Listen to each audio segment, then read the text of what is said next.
The potential to return to band is very important to all of us music educators and vocal. I would like to include vocal in that as well.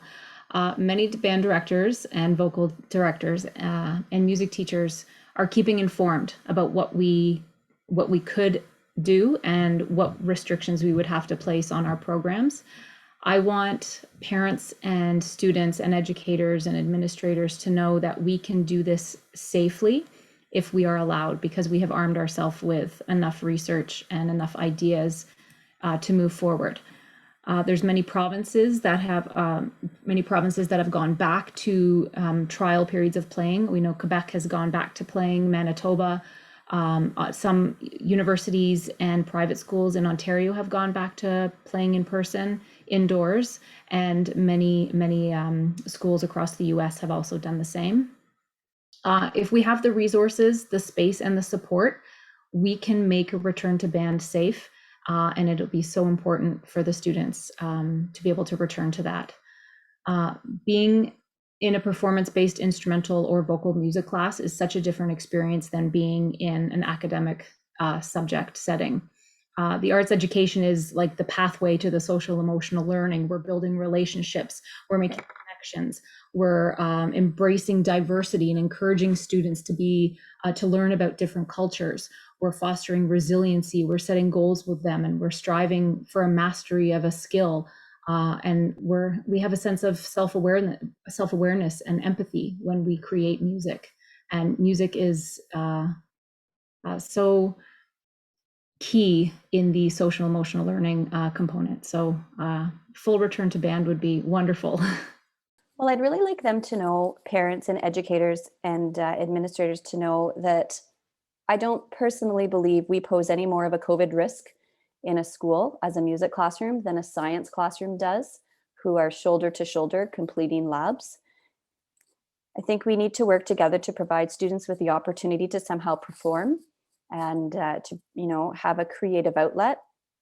I want them to know that in order to sustain a program and to rebuild following COVID, that there needs to be adequate funding for instrument repair, for instrument maintenance, for technology, and for training in this technology in order to support our virtual learners, because it does not seem like that's going to be going away anytime soon.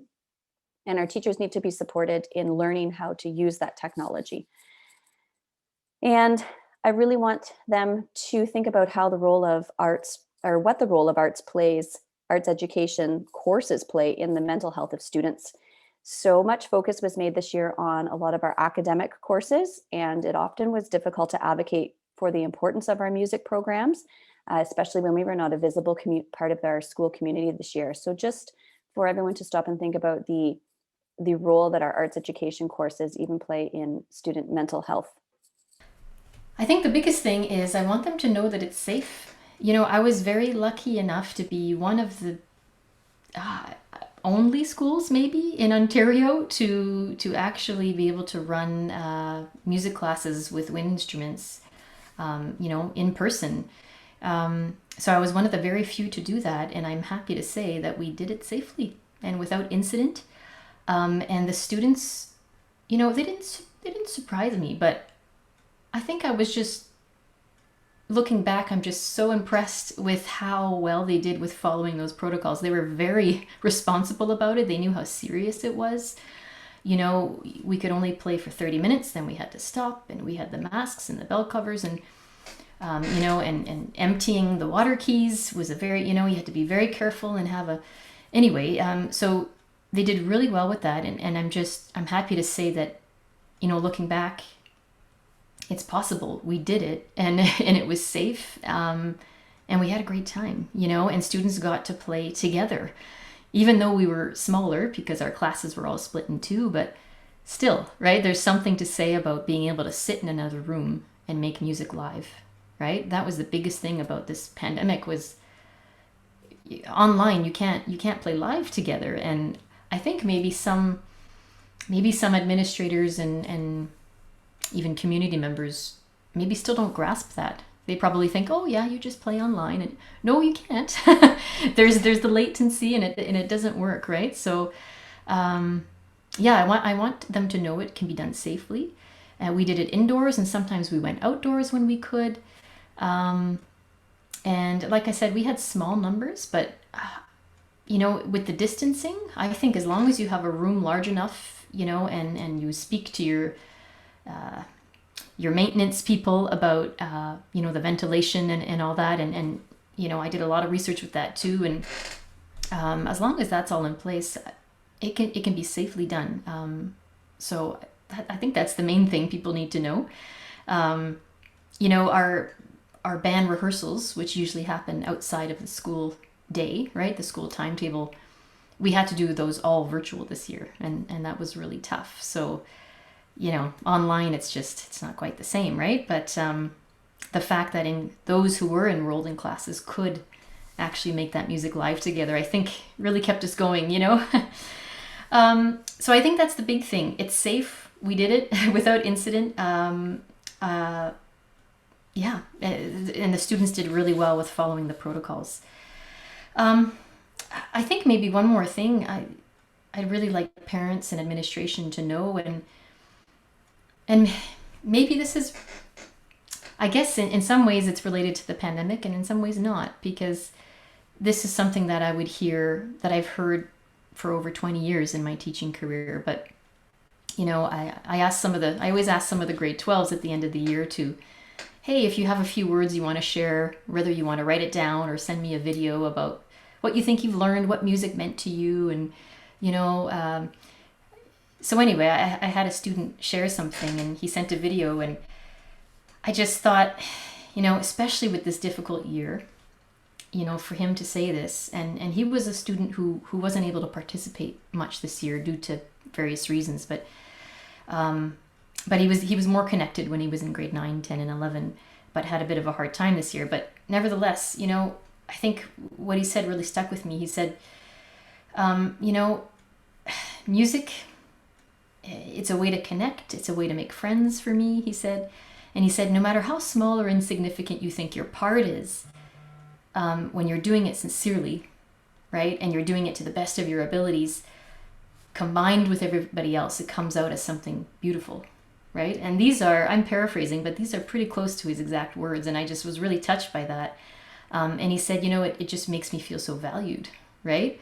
And when he's speaking about that, he's speaking about the large ensemble live in-person performance, right? That's what he's talking about. And I think, while we were able to achieve some pretty amazing things this year, you can never recreate that, right? Online and virtual, you just can't. It's impossible. So that's something he just cherishes. And even though, he couldn't do much of it this year at all, he still remembers it, and he says that's an important part of my high school experience. And he says, and some of those skills and opportunities that were provided to me in music, they will stick after high school. And that's what he said. And I was really touched by that. And I thought, that's pretty much hitting the nail on the head. That's what music is about. And that's why, yeah, it's about community and just building this entity together, from all these little souls in the room, and somehow they come together and make this magic, right? So a lot of amazing skills and skill sets that music provides, and I think it can enhance any program. It can enhance any student's life, and definitely helps them in university. No matter what program they take, I think all of these, these are transferable skills that they will take with them forever. Parents and men and other educators, man, if we could all just sit them down and have a big town hall meeting and say music is good, right? But why is music good? Parents need to understand, their kids need an arts credit. Okay, fine. So they can drama, dance, visual arts, music. They choose whatever the school offers. Those who chose music are there because they want to explore that art. If they chose visual arts because they feel comfortable doing that and they want to explore that. Drama the same, dance the same. We need to make and help parents feel that their kids are safe. It's something, as I said before, it teaches the soul. It fosters humanity, and we need to be able to convince parents who may not have had a musical experience in high school, or had a bad musical experience in high school, or had a great one, who knows. We need to help them understand that music is a good thing and a safe thing as well. Safe first, I think, this year. Some admin are great with the arts and understand it. Others support as they can, and or maybe focus a bit more on the core subjects or whatever the case may be. Admin is a tricky one. I think that if the admin sees that the music program is taking care of business, is doing the mitigation strategies, is teaching the human instead of just the curriculum, I think that they will come along.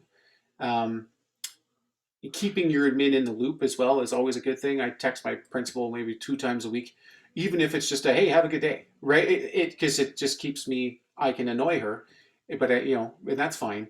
But it just keeps me in her mind, kind of thing, right? So I say, have you seen the OMEA document? Have you seen the Colorado research? Have you seen this? Have you seen that? I send her, hey, look at this. Hey, look at that. And whether she looks at it or not, or if I ask her to send it on to the superintendent or not, whether she does, I don't know. But at least I'm trying. And I think that effort goes a long, long way. Like if you have a class you're struggling with, don't skip that class. Go to every single class and at least look interested, because then the teacher might feel for you come report card time. You never know. As far as other teachers, I think most teachers understand that everything's different in this pandemic. I've been thinking about this question and how to answer this part of this question. English and math, science, and all this, they can mostly do what their curriculum says they're supposed to do. Visual arts is not a huge change, I don't think. And if I'm wrong, I welcome the discussion. I don't think it's a huge change from what maybe isn't, quote, normal, unless they're learning at home, which is just brutal for everybody. But if you have them face to face, we can't play music. In music, we have to reinvent our entire program. Instead of being instrumental where it's an orchestra or a band or maybe a choir program, we have to hit drums or hit buckets or clap. And there's nothing wrong with those activities, but it's definitely not what those students signed up for. Those students signed up to play the clarinet or to play percussion, but not a bucket. They want to play timpani, they want to play xylophone, they want to do all that. And they want to create this great being that they have seen years previous to them in school concerts or town community farmers markets or whatever they may have seen a concert band in. So it's hard with the other educators.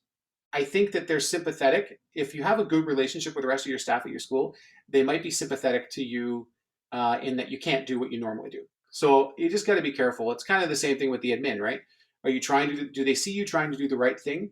Do they see you supporting the student as a full, well-rounded human being or as a clarinet player? Right? It all goes back to that.